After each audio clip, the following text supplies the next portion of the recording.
Daily taste the daily. ప్రేక్షకులు ఇష్టంగా ఎదురు చూసే ఫ్రాంచైజీల్లో దృశ్యం ఎప్పుడూ స్పెషల్ ప్లేస్ ని దక్కించుకుంటుంది. ఇప్పుడు థర్డ్ చాప్టర్ ని రెడీ చేస్తున్నారు మేకర్స్. ఇప్పుడు క్రేజీ అప్డేట్ తో ప్రేక్షకుల్ని మెప్పిస్తోంది ఈ మూవీ. ఇంతకీ ఏంటా అప్డేట్?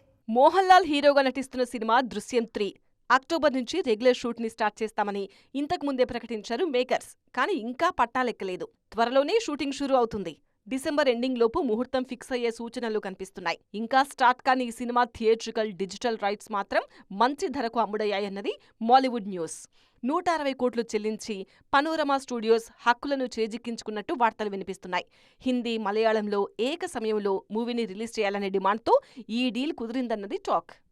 మోహన్ లాల్, జీతూ జోసెఫ్ కాంబినేషన్లో వచ్చిన దృశ్యం 2 చాప్టర్లకు ప్రేక్షకుల్లో అమితమైన క్రేజ్ ఉంది.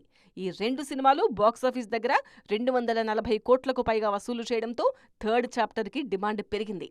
థర్డ్ చాప్టర్ని ఏ లాంగ్వేజెస్లో ఎవరు చేసినా తెలుగులో మాత్రం వెంకటేష్ చేస్తారని రీసెంట్గా స్పష్టం చేశారు నిర్మాత సురేష్ బాబు. అయితే వెంకీ కూడా మోహన్ లాల్తో పాటు సైమల్టేనియస్గా తెలుగు వర్షన్ని పూర్తి చేస్తారా, లేకుంటే అక్కడ మూవీని పూర్తి చేశాక ఇక్కడ మొదలు పెడతారా అనేది సస్పెన్స్గా మారింది.